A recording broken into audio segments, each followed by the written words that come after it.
Hello everybody and welcome back to more of our player guide series. My name is Zen and we are going to be talking about PvE Commendations today because they're quite a bit confusing and there are several different kinds of commendations that get you all different kinds of gear. Now the thing with these is that they are likely to change in the future, so this video is probably the most likely to be updated on a massive scale. Also, they've just recently changed this kind of stuff, so that just goes to prove that these things are kind of in flux, and the current state of it may not be the current state of it in a few months. But commendations are what get you the end game gear, so level 55 gear within the game. There are some other different kinds of commendations we're going to talk about today that don't necessarily get you the level 55 gear. They'll get you other gear that's very helpful for leveling. But the first commendation we're going to talk about is one of those that don't necessarily get you 55, which is the classic commendations. These are gathered from either doing classic raids like Eternity Vault or Explosive Conflict, or you could get them from doing the weeklies for doing these things as well, but that's pretty much the primary way of gathering classic commendations. But they get you the campaign gear, which is level 61 on the modifications there.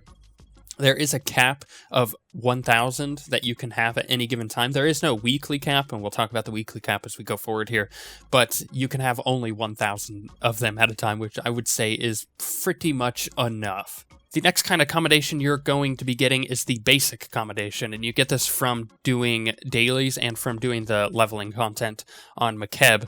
And with the basic commendations, you're able to buy level 69 gear. Now, when I say level 69, it is the level of the modifications within the gear, not you require level 69 to use the gear, just so we're aware for future reference during this video. Now, this is black market gear, which is that 69 level, but you can also get Arcanian relics, and this is all Arcanian gear to begin with here, so it's not like you're getting anything special. You can get this gear out of the story mode operations if you run it with the group finder stuff. So not too good of gear, but it is good for if you're a fresh level 55. And there is a cap of 1,000 on the basic accommodations and a weekly cap of 500. Now, the weekly cap is there basically to promote healthy gameplay habits, because if you're a competitive player like I am, if you have the option to get a maximum amount of accommodations at any given time in order to progress your character, like to, I don't know, get to the maximum raid content to compete for, server first kills, then you would do that. You would spend as many hours as it took to get that weekly cap so you could get the most amount of gear you can, so you can make the most amount of progress over everybody else. It just gives you that extra edge. The reason the weekly cap is there is so that doesn't happen. You're able to play in a healthy amount of time, and that you're only able to progress a certain amount within the gear curve, and it just allows you to not blast through the content super quickly.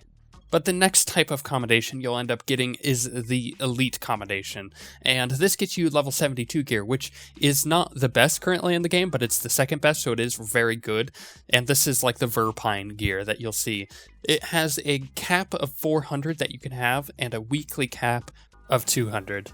And the last type of endgame commendation we have here is the ultimate commendation, which gets you the 78 gear, which is currently the best gear for PvE in the game.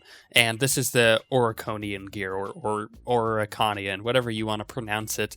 But there is a cap of 300 and a weekly cap of 150, so it is much harder to gear out on this stuff. But it should be mentioned that you can get all of this gear on the fleet through the various vendors here, and it's pretty easy. It's just in the supplies area. There is also another way to get level 55 gear, and it's through something called an unassembled armor piece.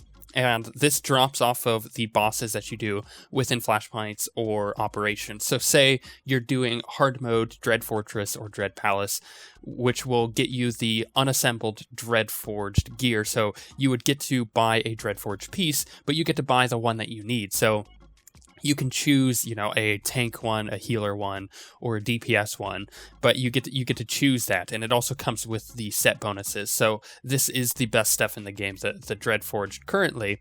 But, when the new stuff comes out in the future, it's just going to be the same idea. You go get the unassembled armor piece, and you get the best gear in the game with the different set bonuses on it, especially the set bonuses that you need for your given class or role that you're fulfilling.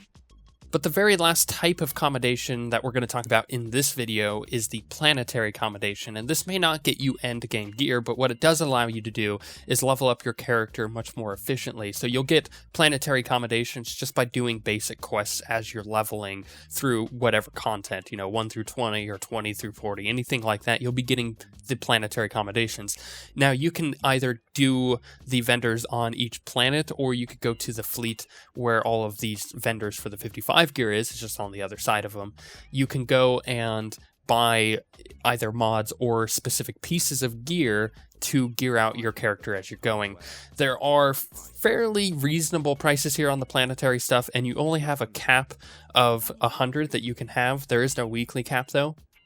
But what I would suggest to do is, as you're leveling, be checking that Planetary vendor and then going and getting specific types of gear to kind of fill out your character sheet with gear that you may not have yet. Say you haven't gotten a main hand in a long time, you can actually go and just purchase one from most of these vendors, which will help the leveling curve go a lot quicker.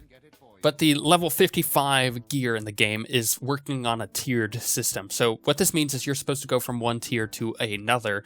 Say specifically you have a new level 55, you're meant to go and get the black market, the 69 gear, and then move up to the 72 and the 78. That's how the game suggests that it works. And as we get new raid content, that'll continue to tier itself up. So you'll want to get, from one tier to another, getting the better and better gear as you go along.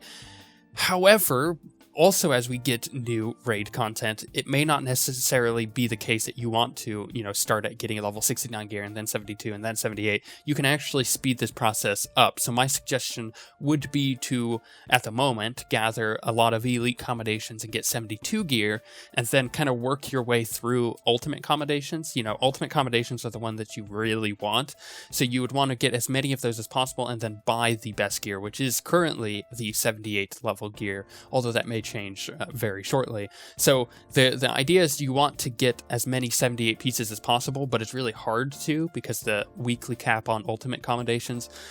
Plus, it is also fairly difficult to get ultimate commendations, so you'll want to fill the rest of your gear out with the elite commendations, which is pretty easy to do. But let's say you have multiple level 55s and one of them is filled out in all 78 gear, then you're doing pretty well with the gear on that character. However, what if you wanted to play another character? Then the best way to do this is if you actually have legacy bound gear, and if you didn't need any ultimate commendations on your main character or even elite and basic commendations, then what you could do is you could buy that gear with your main character, use the legacy gear that you have, which is bound to legacy, and there's plenty of stuff like this in the game that you can easily find, and you can easily transfer those mods and those armorings and enhancements from the piece of gear that you just bought to the legacy gear, then mail the piece of legacy gear to your other character, transfer those out, and put them in a new piece of gear for that character. It actually allows you to gear out alts very quickly, especially if you don't need the accommodations on your main character. It makes the accommodations more useful once you have reached the gear cap. But the last thing you could do with this stuff is also do what certain people do, which is buy specific pieces that have very specific mods or enhancements that people want. And they take these out and they basically min-max their gear. They put the best possible mods in each piece to get the perfect stat combination for that current gear level. And this is not a bad thing. It's actually a very good thing. It's what most DPS do to get the maximum amount of DPS that they can do. But it is also not necessarily needed. I would suggest it if you're a high-end player, but if you're not, then don't really worry about this. Use your comms to gear up your alts if you really want to. But I hope this gives you guys a pretty good idea of how the system currently works and how it will work in the future when it inevitably gets changed, because it is fairly complex. But I also hope that if you guys have any questions, that you leave them in the comments below, and I'll try to get back to them as soon as I possibly can. And we shall see you guys next time.